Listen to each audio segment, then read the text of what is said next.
हरे कृष्णा। दीपावली यानी हमारे वैदिक संस्कृति में आने वाला सबसे बड़ा महापर्व, जो कि प्रत्येक वर्ष कार्तिक मास के कृष्ण पक्ष की अमावस्या के दिन आता है। और इसी दीपावली महापर्व के अवसर पर देवी लक्ष्मी की पूजा आराधना की जाती है। इस दिन प्रदोष काल में संध्या के समय लक्ष्मी पूजन करने के बाद देवी लक्ष्मी की महिमा का वर्णन करती हुई पौराणिक कथा का श्रवण करने का विशेष महात्म्य है। तो चलिए आज हम पुराणों के पन्नों को पलटते हुए सुनते हैं देवी लक्ष्मी की विशेष कथा। एक समय भगवान नारायण ने नारद मुनि से कहा, हे नारद, एक समय देवराज इंद्र निर्जन वन में एक पुष्प उद्यान में गए हुए थे। वहां रंभा नामक अप्सरा से वे मिले और उसके बाद उन दोनों ने जल विहार किया। इसी समय के दौरान मुनि श्रेष्ठ दुर्वासा भी वैकुंठ से कैलाश जाते हुए शिष्य मंडली सहित उस वन में आ पहुंचे। उन्हें देखकर देवराज इंद्र ने उन्हें प्रणाम किया। मुनि ने भी उन्हें आशीर्वाद दिया और उसके बाद दुर्वासा मुनि ने भगवान नारायण का दिया हुआ पारिजात पुष्प इंद्र को उपहार में दिया और उनसे कहा, हे देवराज, भगवान नारायण के निवेदित ये पुष्प सभी विघ्नों का नाश करने वाला है। ये जिसके भी मस्तक पर रहेगा वो सर्वत्र विजय प्राप्त करेगा और देवताओं में अग्रगण्य होकर अग्र पूजा का अधिकारी बनेगा। महालक्ष्मी देवी की छाया सदैव उस पर बनी रहेगी। वो ज्ञान, तेज, बुद्धि और बल, इन सभी बातों में सभी देवताओं से श्रेष्ठ और भगवान हरि के तुल्य पराक्रमी बन पाएगा। लेकिन अगर कोई भी बुद्धिहीन व्यक्ति अहंकारवश भगवान श्री हरि को अर्पित इस पुष्प को मस्तक पर धारण नहीं करेगा तो वो अपनी जाति वालों के सहित श्री भ्रष्ट हो जाएगा। इतना कहकर दुर्वासा मुनि भगवान शिव के लोक में चले गए। अब ऐसे में देवराज इंद्र ने उस पुष्प को अपने सिर पर धारण ना करके ऐरावत हाथी के मस्तक पर रख दिया और इसी कारण से देवराज इंद्र श्री भ्रष्ट हो गए। इस प्रकार देवराज को श्री भ्रष्ट होते हुए देखकर रंभा भी उन्हें छोड़कर चली गई। देवराज इंद्र का हाथी ऐरावत उन्हें नीचे गिराकर महान अरण्य में चला गया और हथिनी के साथ विहार करने लगा। उस वन में उसके बहुत से बच्चे हुए और इसी समय श्री हरि ने उस हाथी का मस्तक काट कर बालक गणेश के सिर पर लगा दिया। इतना कहकर भगवान नारायण ने कहा, हे वत्स, गज मुख के लगाने का ये प्रसंग अब मैंने तुम्हें सुनाया है। इसके श्रवण मात्र से सभी पाप नष्ट हो जाते हैं। अब तुम और क्या सुनना चाहते हो,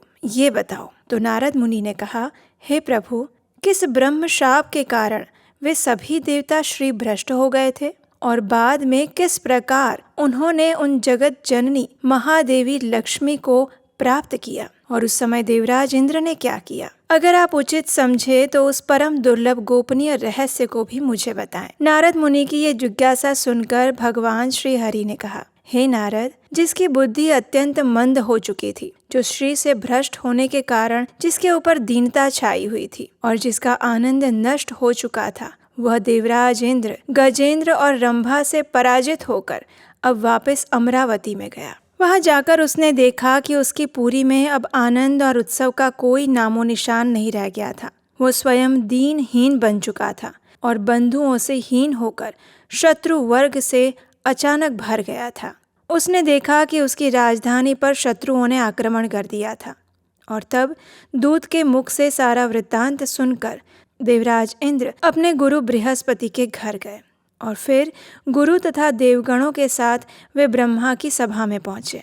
वहां जाकर देवताओं सहित देवराज इंद्र ने बृहस्पति ने ब्रह्मा जी को नमस्कार किया और भक्ति भाव पूर्वक वेद विधि के अनुसार स्तोत्र द्वारा उनकी स्तुति की। इसके बाद देवगुरु बृहस्पति जी ने प्रजापति ब्रह्मा से सारा वृत्तांत कह सुनाया और ये सुनकर ब्रह्मा जी ने कहना आरंभ किया। ब्रह्मा जी ने कहा, हे देवेंद्र, तुम मेरे प्रपौत्र हो और श्री संपन्न होने से सदा प्रज्वलित होते रहते हो। लेकिन राजन, लक्ष्मी के समान सुंदरी शची के पति होने पर भी तुम आचरण से भ्रष्ट हो जाते हो और जो मनुष्य अपने चरित्र, अपने आचरण से भ्रष्ट हो जाता है, उसे देवी लक्ष्मी अथवा यश की प्राप्ति कभी भी नहीं हो सकती। वह पापी सदा सभी सभाओं में निंदा का विषय बना रहता है।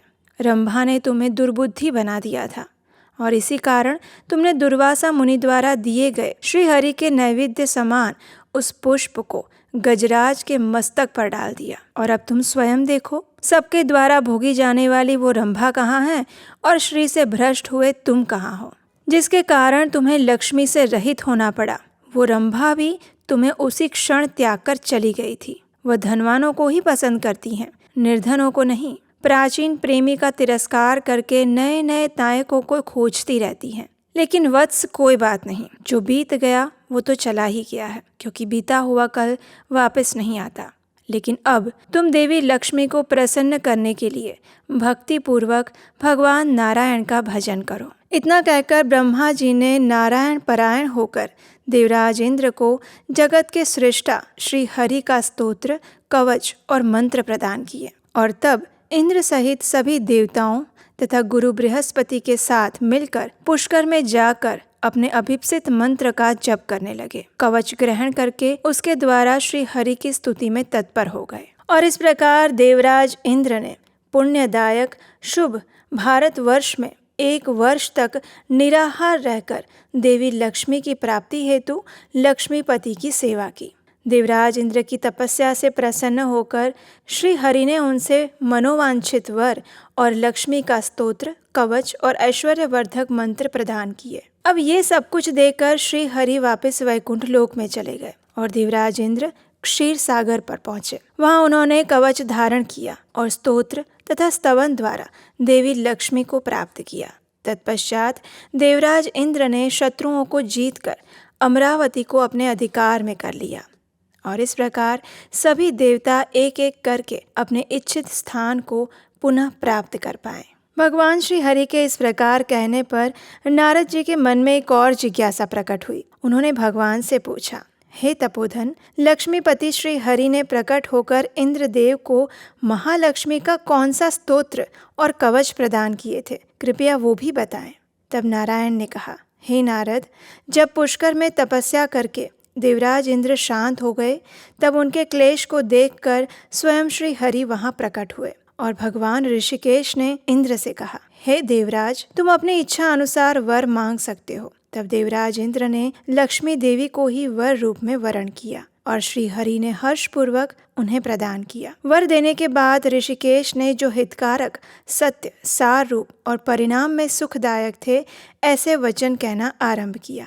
श्री मधुसूदन ने इंद्र से कहा, हे इंद्र, लक्ष्मी प्राप्ति के हेतु तुम इस लक्ष्मी कवच को ग्रहण करो। ये कवच समस्त दुखों का विनाशक, परम ऐश्वर्य का उत्पादक और संपूर्ण शत्रुओं का मर्दन करने वाला है। पूर्व काल में जब संपूर्ण संसार जलमग्न हो गया था, उस समय मैंने इसे ब्रह्मा जी को प्रदान किया था। उसे धारण करके स्वयं ब्रह्मा जी त्रिलोकी में श्रेष्ठ और संपूर्ण ऐश्वर्यों से संपन्न हो गए थे। इस कवच को धारण करने से सभी मनुष्य लोग संपूर्ण ऐश्वर्यों के भागी हुए थे। इस सर्व ऐश्वर्य प्रदान करने वाले कवच के ब्रह्मा ऋषि हैं, पंक्ति छंद हैं, स्वयं पद्मालया लक्ष्मी देवी हैं और सिद्ध ऐश्वर्य के जपों में इसका विनियोग कहा गया है। इस कवच के धारण करने से कोई भी मनुष्य सर्वत्र विजयी बन सकता है। और वो कवच इस प्रकार है। पद्मा मेरे मस्तक की रक्षा करे, हरि प्रिया कंठ की रक्षा करे, लक्ष्मी नासिका की रक्षा करे, कमला नेत्र की रक्षा करे, केशव कांता केशों की, कमला लया कपाल की, जगत जननी दोनों कपोलों की और संपत प्रदा सदा स्कंद की रक्षा करे। ओम श्रीम कमलवासिन्यै स्वाहा, मेरे पृष्ठ भाग का सदा पालन करे। ओम श्रीम पद्मालयाय स्वाहा, मेरे वक्षस्थल को सदा सुरक्षित रखे। उस श्री देवी को नमस्कार है, वे मेरे कंकाल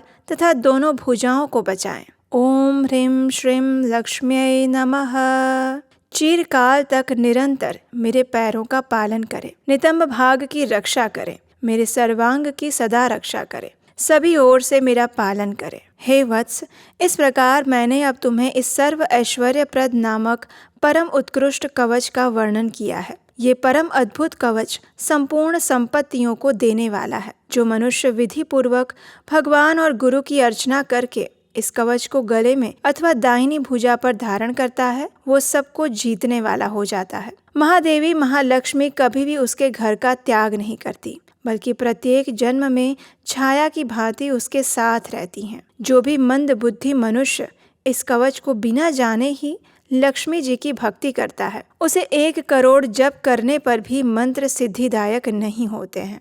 तो इस प्रकार भगवान नारायण ने नारद मुनि को उस कवच के विषय में बताया, जिसे पाकर देवराज इंद्र ने देवी महालक्ष्मी की विशेष कृपा प्राप्त की। तो हमें आशा है कि इस कवच के विषय में सुनकर, इस कथा का श्रवण करके आपको देवी लक्ष्मी की विशेष कृपा प्राप्त अवश्य होगी। और इस दीपावली के शुभ पर्व पर हम देवी लक्ष्मी से यही प्रार्थना करते हैं कि वे हमें भगवान नारायण की शुद्ध भक्ति प्रदान करें और सदैव श्री, संपत्ति और सात्विक धन प्रदान करें। तो इसी प्रार्थना के साथ आज की हम इस महालक्ष्मी कथा को यहीं पर विराम देते हैं। अगर आपको आज की ये कथा अच्छी लगी है तो इसे अपने मित्रों और परिवारजनों को भी शेयर कीजिए, ताकि इस लक्ष्मी कवच से वे भी लाभान्वित हों। और ऐसी ही पौराणिक प्रमाणभूत कथा सुनते रहने के लिए आपके अपने इस चैनल को याद से सब्सक्राइब करके रख लीजिए, नोटिफिकेशन ऑन कर लीजिए, क्योंकि इस चैनल पर हम आपको सिर्फ और सिर्फ शास्त्रों से प्रमाणभूत कथाएं ही सुनाते हैं।